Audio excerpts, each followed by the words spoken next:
Hello and welcome back to deadmoosegaming, and today we are back with World of Tanks. Today I am reviewing another Tier 8 vehicle, but this time it's the Soviet premium light tank, the LT-432. Today I'm going to show you two games which I think demonstrate the varying abilities of this tank and capabilities of this tank very well. In this first game I'm on Kharkov, and it's reasonable matchmaking. It's tier 9, but there's a lot of tier 8s, and this tank, as you're going to see, is very effective against EBRs, the scourge of high tier light tanks. I load high explosive for these first engagements, missed the first one, hit the second one for 100 damage. But it's going to get worse for that guy later on. I've decided to try and jostle for a position in the middle here. It gives you plenty of view range against the TD sniping positions at the northwest of the map. I'm trying to figure out my compass points there for a second. And I've taken this bush here to try and spot that EBR if he makes an aggressive play, and he does, and I put in a shot against him. This tank is just very, very nice indeed to fighting EBRs. If I just have a look on Tanks GG very quickly, 300 alpha damage on the high explosive rounds with 44mm of penetration is more than enough to go through the pesky French baguettes wheeling around the map like they own the place, and I make him think twice about being aggressive. As for the normal rounds, it's 180 damage and 176mm of penetration. And the other great thing about the standard rounds is that shell velocity on the APCR. Yes, I am not spamming full premium, don't worry ladies and gentlemen. APCR is standard on this tank. And I'm just going to say, how did I not get spotted there? That was nuts. As I creep round the corner, this EBR is going to be in a lot of pain. You've bought the wrong premium tank, son. I'm just joking, of course. He's going to try and run, but that is just humiliating right there. This is pretty much the only counter, I'd say, at tier 8 light tanks against EBRs. It's very effective. It's got plenty of armour, so the EBR is not going to penetrate his high explosive, and I'm going to penetrate my high explosive against him. Speaking of armour, let's talk about that quickly. If I try and find the actual base armour statistic for a second, it's got 70mm of frontal hull armour, but it's angled at about 60 degrees at minimum, so effectively it's 160mm frontally. But you can angle it, of course, with your 40mm of side armour, and you do get a bit more value out of it. You see, I'm trying to advance here up to the bushes again, now that the EBR and Mod 1 have died. I'm going to try opening up an engagement against those campers on the hill there, and put in some great crossfire against them. Having spoken about the hull turret armour, that's not really where it shines. It's actually the turret that's exceptional for a light tank. 160mm of base thickness armour, but it is rounded, so if you shoot near the gun you're probably going to penetrate, but if your shell deviates there's a high chance that it's going to bounce, and that is very effective against tanks that are your tier, maybe even some tier 9 tanks like the M46 Patton that struggle with their penetration a little bit. You might be able to do some stuff against them from a reasonable distance. So it's got decent turret armour and respectable for a light tank hull armour. Try and put some shots against the Skoda there, but they don't go in, unfortunately. Well, one of them does. But what about mobility? Well, don't worry about that one, folks. This has mobility in spades. 33 horsepower per ton ratio and a top speed of 70 km an hour makes this tank very, very quick indeed. The base tank traverse is 50 degrees a second, and you maintain that on hard terrain, although on medium terrain it goes down to 45, and on soft terrain it goes down to 28. It's a very effective tank in terms of closing the gap and doing quick turns around your opponents, and also getting to those early scouting bushes early with that fantastic acceleration. It's just really great. As for the health, you can see there it's got 1100, which is about average for a normal light tank. Those EBRs have a bit less, but they need, honestly, their health needs to be about 200 for them to be balanced, right? It's ridiculous. Now that the lull in the fighting has ended, I'm moving up and I'm going to try and shoot this char. First shot goes in. Bearing in mind that this has 180 alpha damage, I roll 153, which if I'm just trying to do the maths on that one quickly. A minimum roll would be 45, I think. 25%, it would be 45. So it's not quite a minimum roll, which would be 135, right? As 25% of 180 is 45, yeah. But now with my poor mathematical skills on display for everyone, I'm going to put some shots into this UDES here. Most of them are not an average roll, let's say. You see 171, 155. There was a 190, which was quite nice. And this tank can hit in those 200s. And it feels very meaty for a light tank to be able to do that at this tier. In any case, that UDES gets shut down. And I'm going to try and put some shots into the S1 there, but the E50 gets the shot in before me. I think I worked quite well with that E50 there. I had a crossfire situation, which made it very awkward for those medium tanks stuck in the little gully there to do anything against me. Speaking of crossfire, I'm going to try and set up another one here against this Emil, who is completely unaware of my existence right now. And there's that 200 alpha I'm talking about. It feels very meaty for a light tank, as I've said before. So you can see I'm up to 2.6k damage. Not done much spotting this game. And this tank doesn't have to be a pure spotting tank. You can be aggressive with the troll armor and the speed. So we've talked about two components of the tank. Let's talk about the gun quickly. As I've mentioned, it has 180 alpha damage with 176 pen and its standard shells. That does go up a little bit to 218 on the premium armor piercing, but that's still not great for a tier 8 tank. That Emil gets away before I can kill him, unfortunately. 2.1k base DPM is pretty respectable for a light tank, and of course that you buff that up with crew and gun rammer, etc. The aiming time of 1.92 is very decent, but the dispersion of 0.36 does leave a bit to be desired. But where this tank's gun handling statistics shine is the on the move and turret traversal statistics.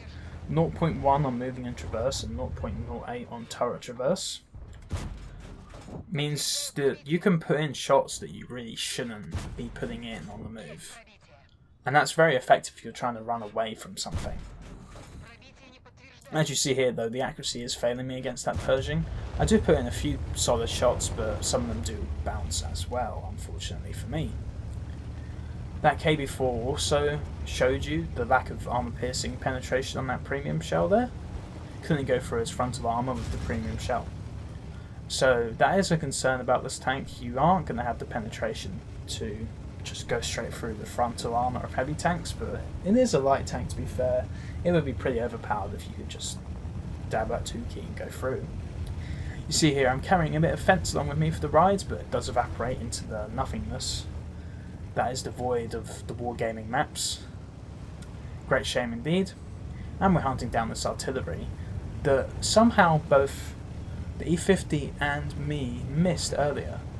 Or I should say E50 and I, if I'm going to be grammatically correct, of course. Moving in for the kill, I'm pretty certain where he is. He's going to be in that corner where my view range didn't quite catch him.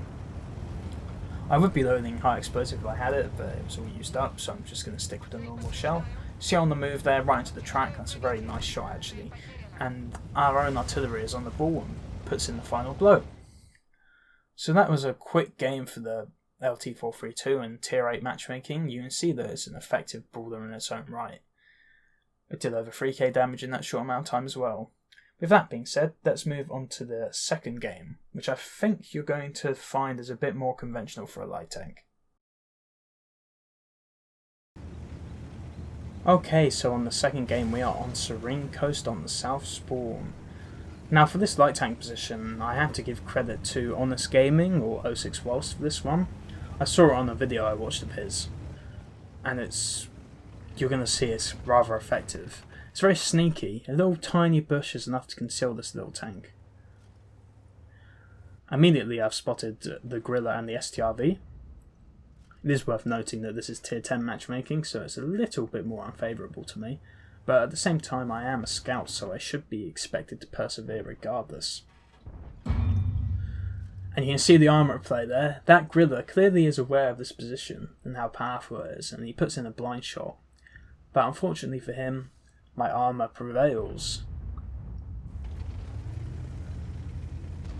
Now, just like I compared the T95 to the T30 in a previous review, I'm going to do a brief comparison of the LT-432 to the LTTB. Of course, they're tier 8 Soviet light tanks. So the LTTB has slightly less DPM. When I say slightly, I mean about 40, so it's negligible. The Shelvlotti's a little bit worse. And as for the aim time, it's slightly worse at 2 compared to the 1.9, but the dispersion's a little bit better at 0.35 compared to 0.36. The gun handling is slightly worse on the move, and it has less gun depression at 5 compared to 7 on the LT-432, which is a nice surprise actually for a Soviet light tank. 7 degrees does give you a little bit of flexibility here. Not enough to shoot that 430, however, who somehow didn't spot me for that, which I'm quite happy about. Get a nice little chunk of spotting there, putting it up to 2.2k. Now, as for mobility, it's pretty similar. The LTTB has 2 km an hour less top speed, but slightly better power to weight, and has better effective tank traverse on all terrain. So you are going to be slightly more nippy on the LTTB, but it's very close, really.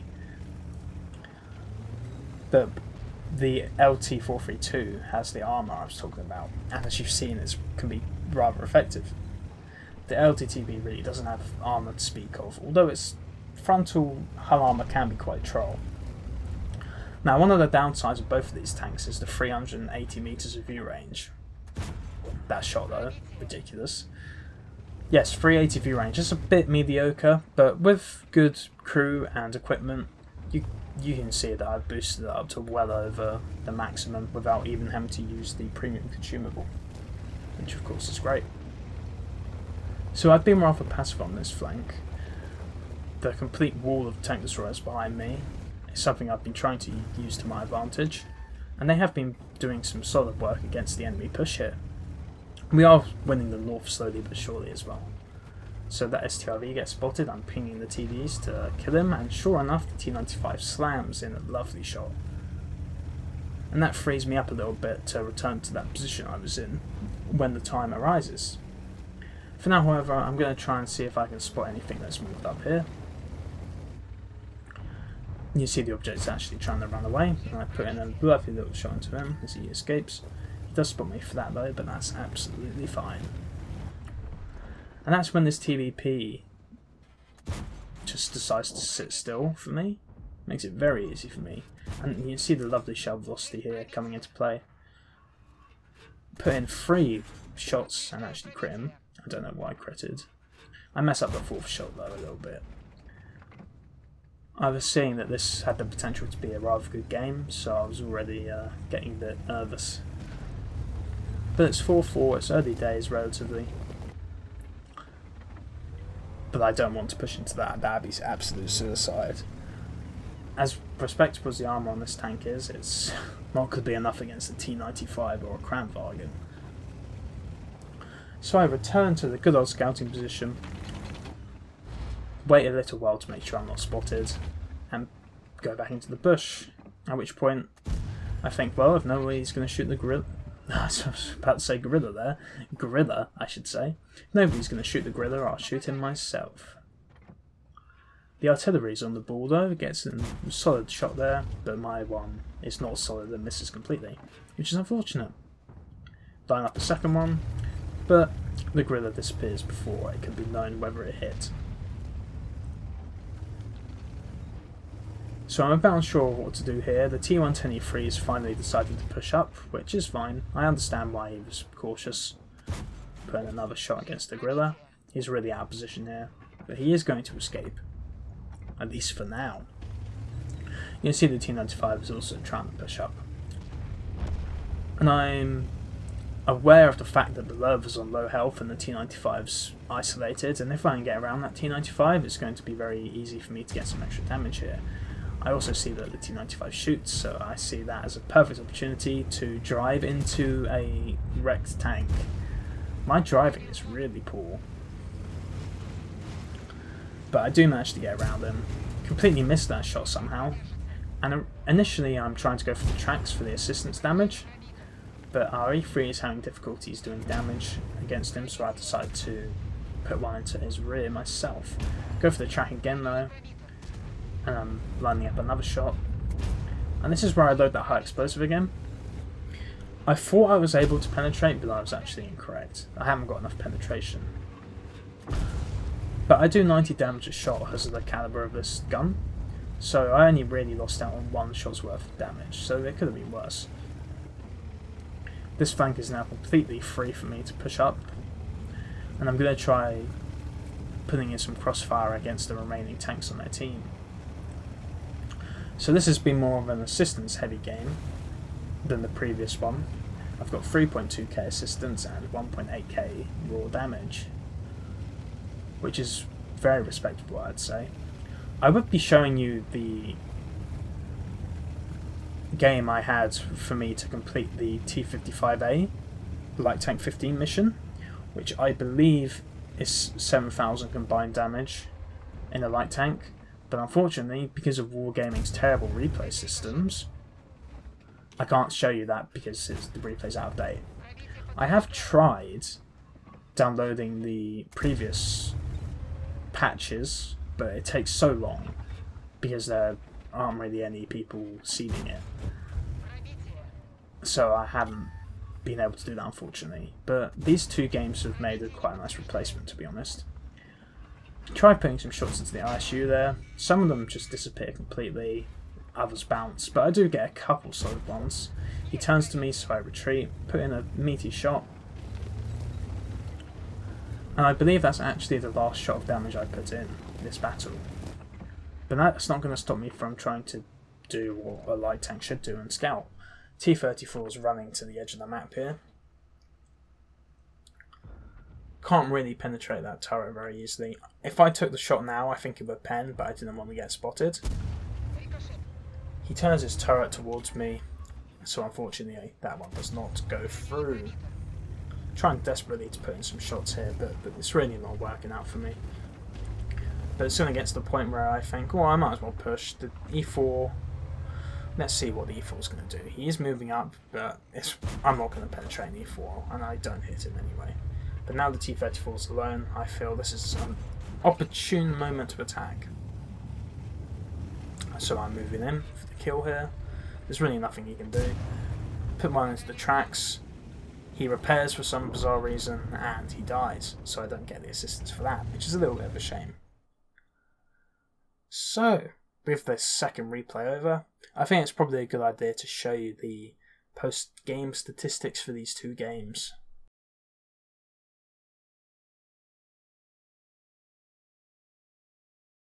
So for that first game on Kharkov, I got a first class mastery for doing 3,341 damage and about 650 spotting. I got nearly 1,300 base experience, and I made nearly 90,000 credits with my premium account, which was pretty nice. And for that second game, I also got a first class mastery for 2,800 damage and 4,400 spotting. Now you can see, even though I got over 1,300 base experience, I didn't get an ace tanker, which goes to show just how powerful this vehicle is in the right hands. With that being said, thank you very much for watching, guys, and I'll see you in the next video.